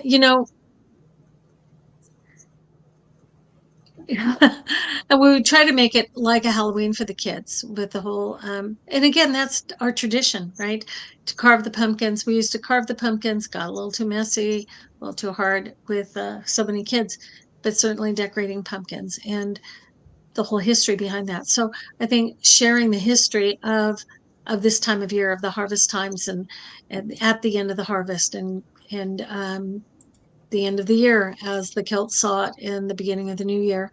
I think there are just lots of lessons that can be taught to the kids about this is the way it was done. This is before Christianity, but even with Christianity, they kept these alive. They knew it was important, and in the heart, all these traditions still spoke to our ancestors. So it's good we still do them. And I'm sure people probably have ideas they can do. I'm sure things with candle lighting and messages, of course, to the ancestors. I love that. We will be doing that too. With the adults, we all pull a rune at the end of the ritual. The runes are blessed with a mead. And as we've all spoken to one of the Deseer, we will pose a question or a thought and see what comes in the way of a rune. And those have been really profound for people. So it's, to me, that's how I do the ritual. A lot of it is simply fun and holiday time, especially for the kids. But yeah, I know we're going to be doing, I think, caramel apples, just some of those traditional things that kids did in the past. We're still going to do it. Yeah. So how about you guys at Baldur's Hof? What are you going to do with the kids? Give me ideas. So we'll more than likely do pumpkin painting. Pumpkin painting rather than pumpkin carving, because that pumpkin carving can get pretty wild sometimes. Yes, yes. Yeah.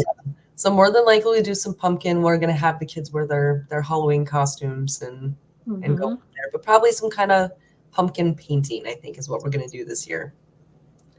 Okay. Yeah, something I've done. Oh, just saying with kids, with young kids, what you can do to go outside if you get a shower curtain and hang it outside and just give the kids paints, and then they can wash it off and reuse it later. But that's kind of, and then they could do their own Halloween scene or whatever they want. But it's kind of a fun way of doing painting and have it, all the mess be outside. Yes.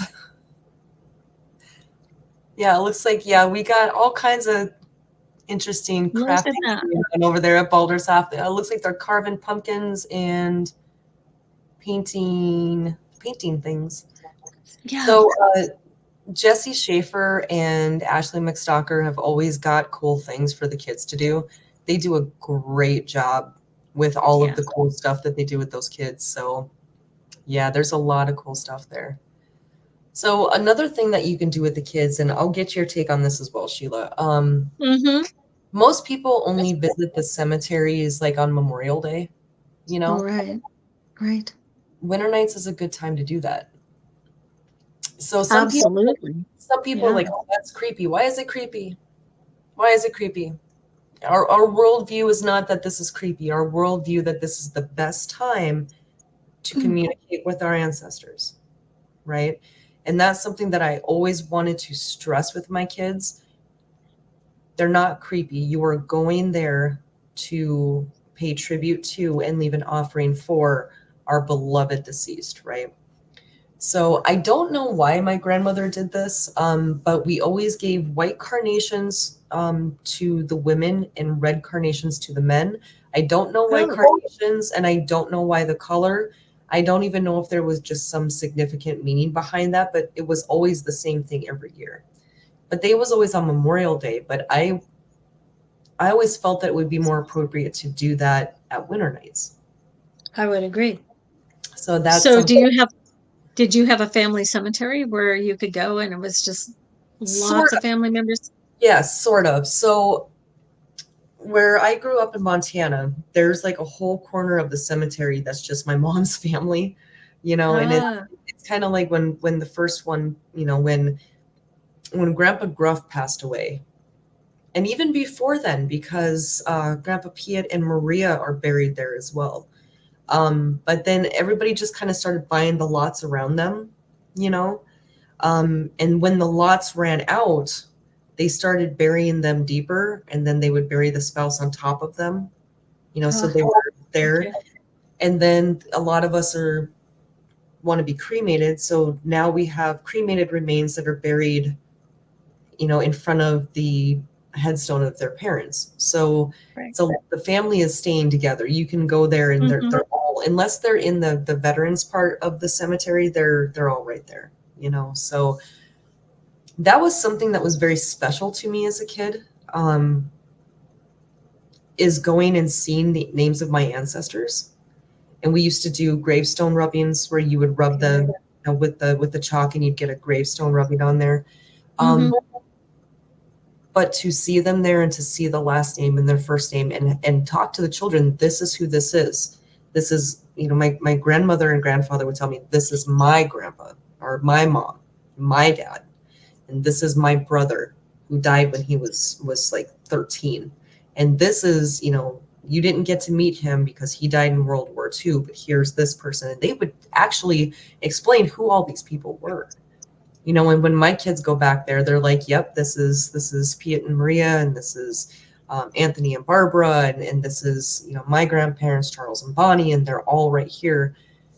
And it's a very emotional experience, but I don't think that emotional experience is a bad thing, because it's still showing the love and devotion that we have for our ancestors and understanding that family tie and still going there to give those gifts and to give those offerings and to spend time there with them. So I think winter nights is a great time to do that. That's just my personal thought. Oh, okay, so I'm going to add to that because, of course, at Odenshoff, we have our own cemetery. Yes. And we have 3 beloved, loving people that are there now. We have Farron, and I know Monk is on here tonight. He's posted a couple times. Hello, Monk. We have his beautiful wife who was buried there early summer, and I think it was June. And then we had Thorgren, who was buried in August, right next to his daughter, who was buried there about 4 or 5 years ago. Of course, these are all ashes because that's how we do it there. And that is the modern way. Makes it very easy. But there's a tradition for our children right now. We have to go out and take flowers, and we will do that. It will be what we do with the children is let's go out and honor those ancestors who are there, because they are all our ancestors now. Yeah. And we are all ancestors in training, as my husband likes to tell people. We're all going to be ancestors someday. Ancestors in training. I have a story, though, it's kind of fun. My sister and I like kind of wow stuff, and she was going to a psychic, probably 12 years ago, who was from England. She would come over, and my sister had a friend who had this psychic come to her home. Older lady, but she seemed to be pretty gifted in her delving in and connecting, channeling the people who had passed over. And I actually had a session with her one time. But with my sister, I was there with my sister, and it was all recorded. So we have the story, and some of these are pretty amazing, really spot on stuff, like even about my own kids. I didn't know, found out later it was true. But there was a story. So our parents died. My dad died in 55 and my mom in 63.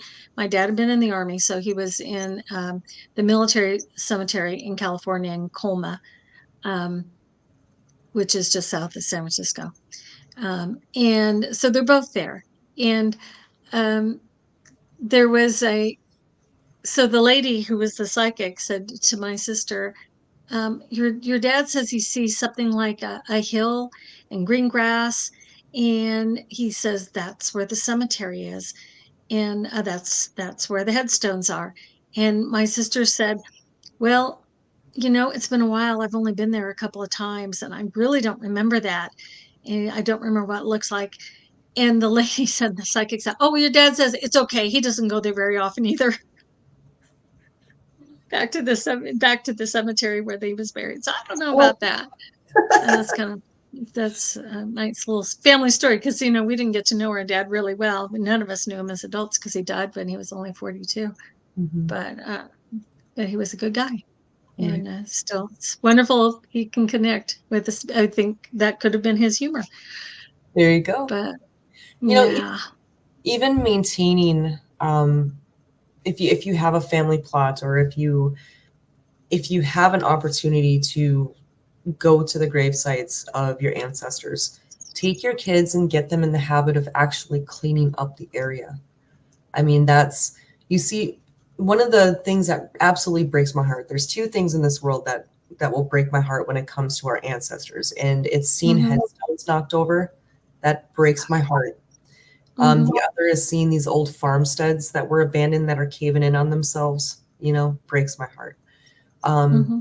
But teach our children to respect that and clean the headstones, pull the weeds, pick up the garbage.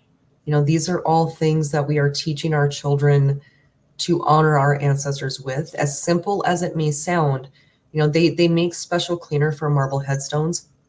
And you go out there with a scrub brush and then you can, you know, rinse it off, and they're not going to stop you from doing it. But clean the debris off of the headstone, you know, clean any of the bird poop that's all over it. Get that off of there, you know. Right. Help them find pride in their family, and help them talk about their ancestors, and help them honor their ancestors by cleaning the headstones and keeping it tidy, picking up garbage, you know. One of the things that we used to do with kids as well is we would always have extra flowers, you know. We'd get like a bouquet of flowers and just pick a flower. If there was a gravesite for a child, like a young child, you know, with a little lamb on it from when they had the flus and things go through, the kids would always put flowers on these children's graves, especially if they were unknown, you know, unknownness. There was a very big blizzard at some point in Minnesota. I don't remember what year it was, but it caught a bunch of kids off guard. And they died in the blizzard. And that was something that, you know, kind of touched my kid's heart, because going in and respecting those who have passed is something that's always been important in my family. So they were like, we really should have brought some flowers, because they wanted to put the flowers for these children, you know. So just teaching your children how important it is to maintain that site and respect that site, to keep it clean, of debris, and to leave things, and to just spend time there, I think is really important as well. Right. Yeah. And of course, something that the parents can actually plan is to take a horn of mead and pour a horn of mead to whoever has passed. And that, again, is a simple, but a very poignant ritual for the family to do together. And then everybody can toast and pour the mead onto the grave. I mean, that's just kind of a given if you have ancestors, you know, where they're buried.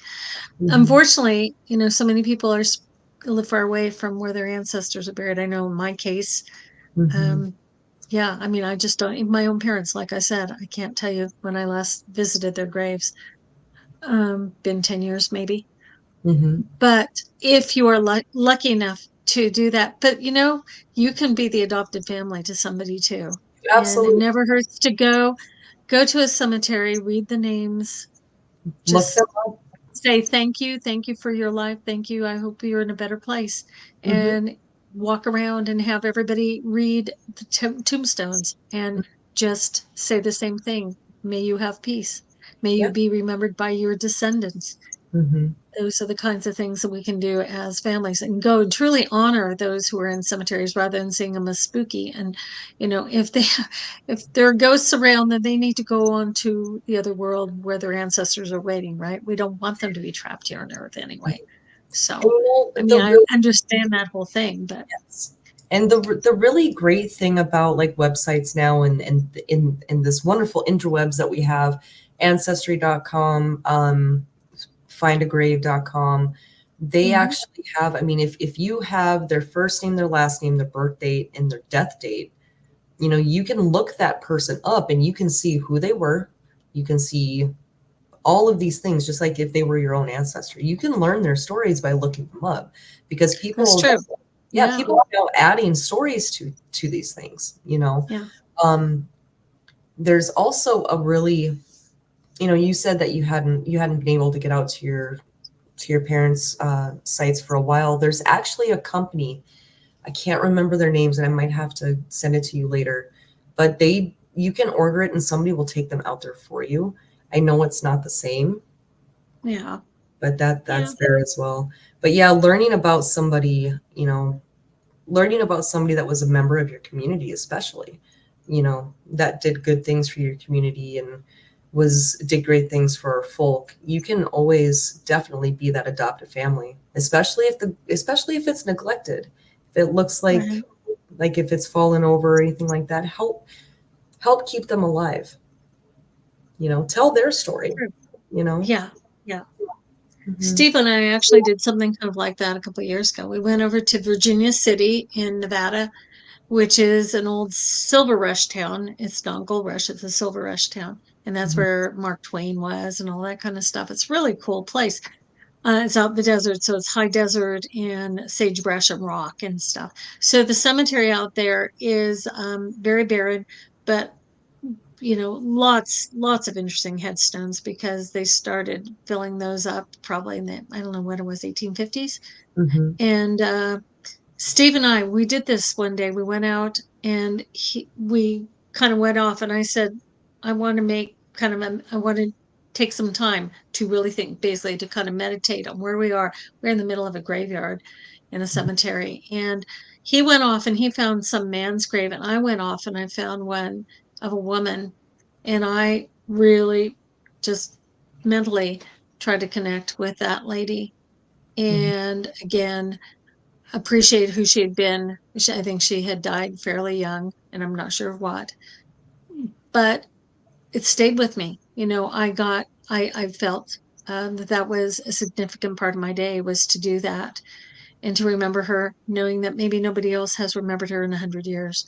And Right. I just sent my own messages on to her, and simple little things we can do. But again, talking to those who have passed, kids can get in the habit of doing that too, Mm-hmm. just as they would go out to their probably pets' little graveyard where you've got in your yard, and go out and say hello to your kitty cat or your dog who's already passed.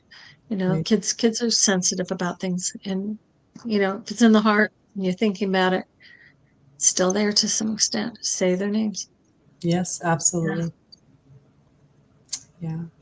Yeah. So I want to bring up something because you talked about ancestry, and I know that um, Nick was going through all these cool images that he was going to show, but I want to remind people that it's really important to know your family tree. I can't stress that enough, Mm-hmm. and to share that with your family, and encourage as your kids get older. I mean, we know that DNA is misused and whatever, but it has given us the opportunity to actually see who we're related to in the AFA. And I do that with what I call kinship charts.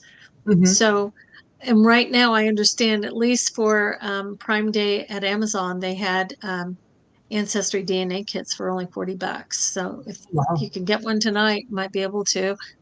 Um, but go ahead and do that, and it opens up you to other family members. I came across a lady just Ancestry. What was that? I forget. Just something recently. I shared an ancestor with this particular lady, and she had a lot more things that I'd never seen on the family, and just opened up a whole new branch.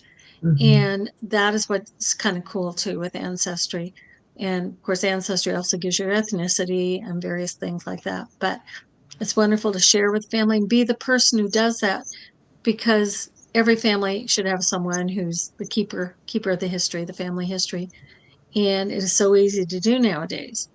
But if people have done their DNA, they're in the AFA, you've done your DNA test, you can go to whatever company, download it into your computer, and then go to a company called gedmatch.com, GEDMATCH.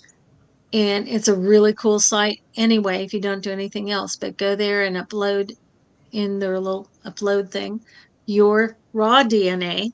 You just upload this file, and they convert it into what's called a kit number, and send Mm-hmm. me the kit number, and I can show you how many people in our 75 or whatever who's in our spreadsheet, how you're related to about half of them. Not very closely, but you're still, we've got measurable DNA matches.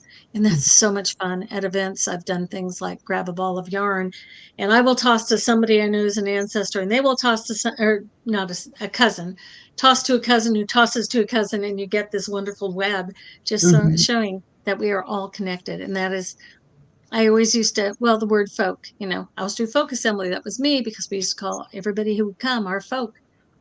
And I'd always say, well, I know we're really related. We're all folk together. We're family, right? But it wasn't until the DNA connection really came through that we could see that we truly are connected. And that's neat. But also, if you want to do a free family tree, you can do it on familysearch.org, which is the Mormon site. and then they've got an auxiliary thing called relativefinder.com.org. I think it is. If you use the same login, and that will tell you, Mayflower descendants, presidents' wives, inventors, entertainers, singers, all these people that you're related to, and who your common ancestor is, and maybe up there, in 1820, but you guys are now, cousins.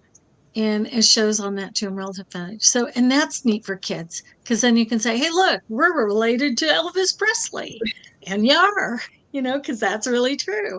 Mhm. So, yeah, that really, because that makes it really fun to have the family tree be that entertaining. It's not work at all. It's discovery. And then you get into all the cool stuff about family origins and heraldry and all that, and tartans, Yeah, really neat stuff for kids. So there's so much that our kids can get out of the way we experience our families with them.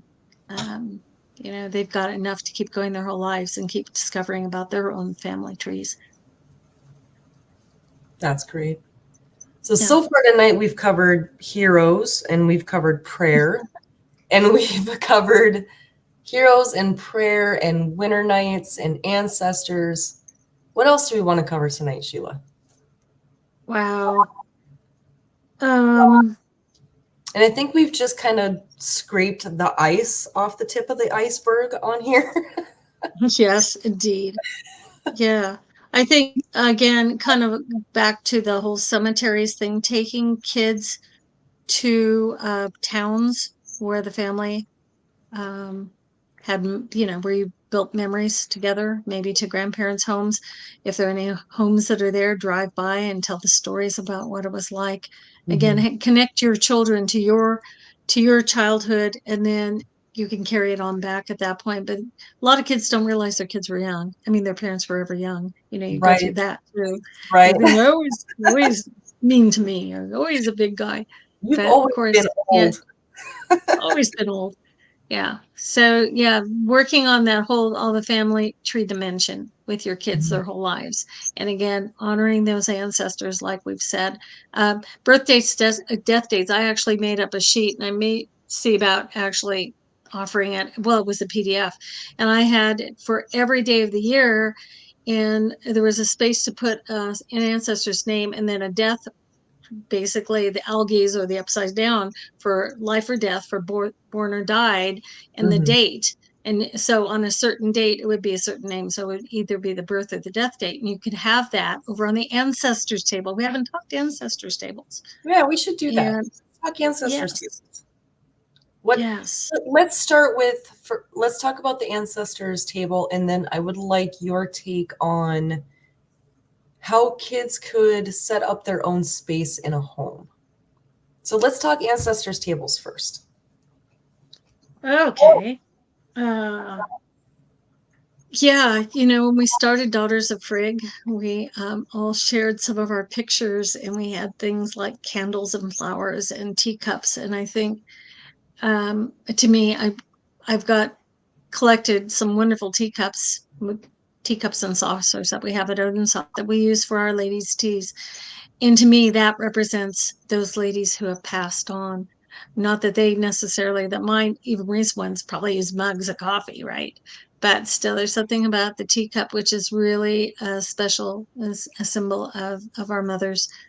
Yeah, of course, the photographs. If you have so many photographs, you could rotate them through. You could do, again, show, if you've got the means for doing a an ancestor who was young and then a couple of stages in life, and show your children, um, childhood, midlife, and elderly, those things. And maybe again, focus on an ancestor, just one that you're going to do for this week. We're going to set up and we're going to tell that person's story together.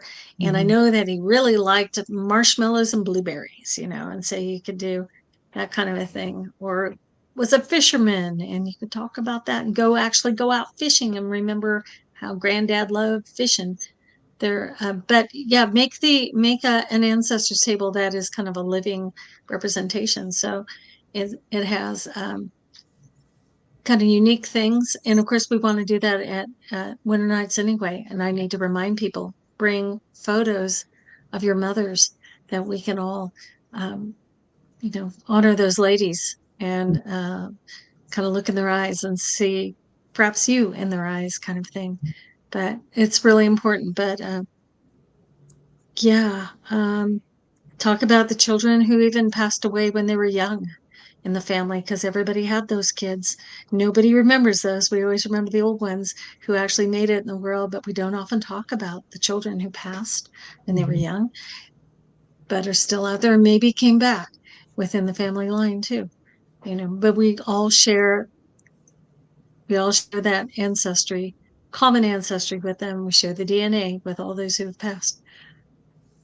Yeah, I know. I'm just, just kind of winging it. What do you have to say about that, Brandy, about doing ancestors tables? I love that. I love the ancestors tables. I like to have the kids draw pictures for the ancestors and put them on there, or make them popsicle sticks, sculptures and things like that. Anything Cute. that can be drawn. If they would draw it for their grandmother when their grandmother was alive, she's still going to appreciate that if she has passed on. Good point. If she loved that little stick figure and the drooling dog now, she's gonna love it then too. So definitely pictures, food. Kids love to decorate cupcakes. Make a cupcake for each of the ancestors, that you want to honor. There's so many things that you can put on there. You could have them do clay and have them make sculptures of each of the gods if you wanted to do that. Or we have god and goddess discs, where it's just kind of like a pancake, right? And you can sculpt the face of one of the Aesir into that and bake it. And you can use it with salt dough, make little things like that, just little tokens to give to the ancestors or to leave on the ancestor altars or at the tables. Right. Parents and grandparents love to get those kind of things from kids. They're still going to love to get those kinds of things from kids. So true. Yeah. Yes, and kids need to know that. Yes. Yeah. Absolutely. This is not for us. It's going to them, and they know exactly. They're still there. They're going to see them, going to make them smile. Yes, definitely. True. So as far as kids having their own space in the home, so we have a family altar, but my kids always had their own space as well that they would keep in their rooms, and they would collect their rocks and their acorns and their dead bugs, and they would find all of their things and put it in there. Now, were these sacred things for them to put on there? Not necessarily, but they were treasures for them, Right. Let the children collect things to put in their sacred space, because I would discourage parents from saying, no, that doesn't go on your altar. Don't do that. Don't do that yet. As they get older, they're going to understand, what belongs on there and what should be for the gods and what should be for the ancestors and things like that. But right now, they're just excited that they found the dragonfly. Let them put that dragonfly on their sacred space, because they're building the habit of keeping up that space, of adding to the space, of properly disposing things from the space when it gets too full, of leaving gifts. I mean, I don't know how many turtles and frogs and dead bugs that my kids brought to me. And, as their mother, I think my grandmother would be highly amused with the dead bugs and the frog and all of the things. I think she would be just tickled. So yeah, let them bring things. And I would encourage the behavior of the gifting more than I would talk to them about the appropriateness of the gift. Yeah, I would agree. Yeah. And then you have to say, if it is for, does it have a purpose for them? What were they thinking of when they took it? Why does that matter? And maybe relate that somehow to the family, a family story. But what makes it a treasure in your life? And there's something about its beauty, its shape, it's where it was found, what the person was thinking about. Yeah. No, I like that. And I'm gonna tell you, as a mom of grown men now, I would love for one of these grown men to bring me a dead bug or a frog. You know, Mom, look what I caught for you. I would Yeah. love for that. You know, my children are grown now. You know, I can't believe I'm saying that. You know, you remember these kids, Sheila? They were like this. Yes, I do. Grown Yeah. men now, graduated high school, grown men now. You know, I would love for that kid to bring me a dead dragonfly again and say, "Mom, look what I Yeah. have for you." You know, if I would appreciate it, yeah, I think the grandparents and the great grandparents would appreciate it as well. But the point is that someday they will have their own children, and Yes. you will be talking them along those lines of what it's going to be like, Yeah. and nurturing your children into the adult years and to the responsibility of being an adult and a parent. And that's Yes. part of our role too. You Yeah. know, they never stop being our children. Put They it don't. that way. They don't. And sometimes they just get bigger. That's all that happens. They Yes, just get it's bigger. true. They're still the Yeah. babies, no matter what they do, Right. you know. Yeah. Right. But yeah, definitely encourage your kids to have a shelf or a nook, or a place that's just for their treasures so they can get into the habit of, number one, keeping those things clean, right? That's one thing I would stress. You know, let them maintain it, let them move the things around and make sure they keep it clean so they can get into that habit of keeping it clean and tidy, and having purpose and meaning behind what it is that they're putting on there, and just get into the habit of the gift cycle, and let them get into the habit of the gift cycle early. Very good. I would also encourage children to develop creativity and to try writing poetry, just even lyric things when they're out in the woods or discovering those little dragonflies and they want to write about it.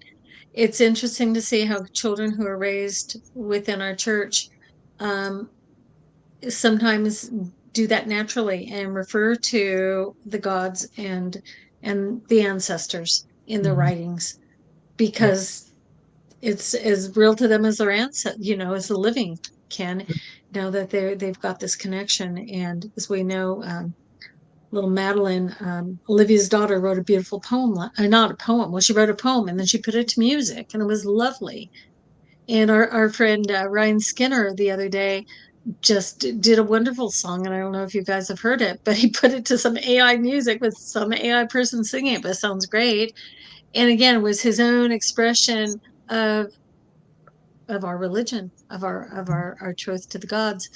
And it's wonderful for all of us to explore that. We may think, oh, we're too old, I'm not going to write poetry, but you never know what you can come up with. And along with that, what you have given us, Brandy, is our connection to, for instance, the Swedish ancestors in doing calling the folk home. And Mhm. that's something that is our ladies thing, just like the ladies do the horn and our little girls are learning that. That's one thing they all love to come over. Yes. Little Aubrey and all the other little girls love to come and put their hands on the horn. Feel that they know there's something special about that as we're pouring the meat into the horn and we're saying our special words over it. They know that's their role. That's how they are honored by being able Mhm. to do that. But also, they're going to start doing the chant with us of calling the folk home in Swedish, and did that the last float we did, and it was really powerful. We had all the ladies come together. It was dusk, and the ladies were around the burning fire, and we all faced out. It was only like 5 or 6 of us, but we boomed it out through the space, out through the ritual space, out into the mundane world out there to call the folk home. And guess what? We're actually having some growth finally in the AFA in Odenshoff district. We've had like 5 or 6 people in the last couple of weeks, and a lot are just kind of hanging there with me. And when we do this stuff, we do ritual, it matters. And just the kids need to know that things Mhm. happen. And they should not be surprised if they sometimes sense something, see something. That's okay because that's what it's meant to do. Right. And they may have the gift that we can't see because we hear about children having particular paranormal type abilities when they're very, very young, and then it kind of fades. But we need to encourage that if they have it. There's nothing wrong with that, because that's the natural way, and it's the way of our ancestors. They always would recognize that. We don't want them to be horrified by it or have bad dreams, but I don't think that happens very often. But they just have uncanny gifts and can do things and make things happen. So if anybody has that, if you wanted to talk, if you feel your child is, has the ability to move objects or things like that, and you don't know what to do with, there are Gothar who would definitely help you, anything like that. And that's something even to say right now. If you're having some issues and you don't know what the answer is, some kind of a dilemma, you can reach out to any of us, the Witan or the Gothar, at any time, and we're happy to hear what your concern is, and to listen well, and to offer some suggestions or find resources for you.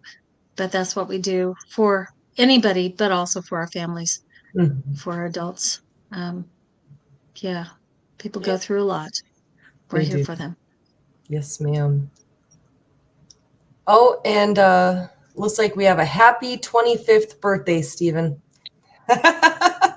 I am not quite. I appreciate that. And that is really cute. And it looks like we have had Christian in Oregon just donated $10 to the Hurricane Fund. Thank you very much. That is very nice. Thank you.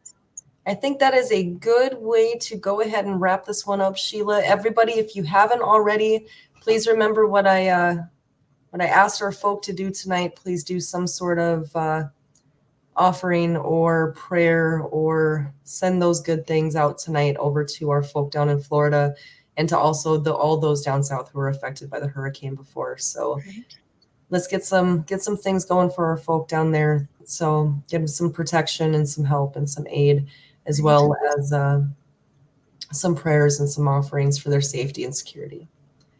Right. So that's all we've got for the night. We appreciate you guys all being here. Thank you, Sheila. Thank you. Oh, it was fun. Yes. So hail the gods, hail the folk, hail the AFA, hail victory. Hail victory. And remember victory. Hail the D-Steer, because we're going to be honoring them very soon. Hail the D-Steer. Hail the D-Steer. And remember, victory never sleeps. Good night, everybody. Good night.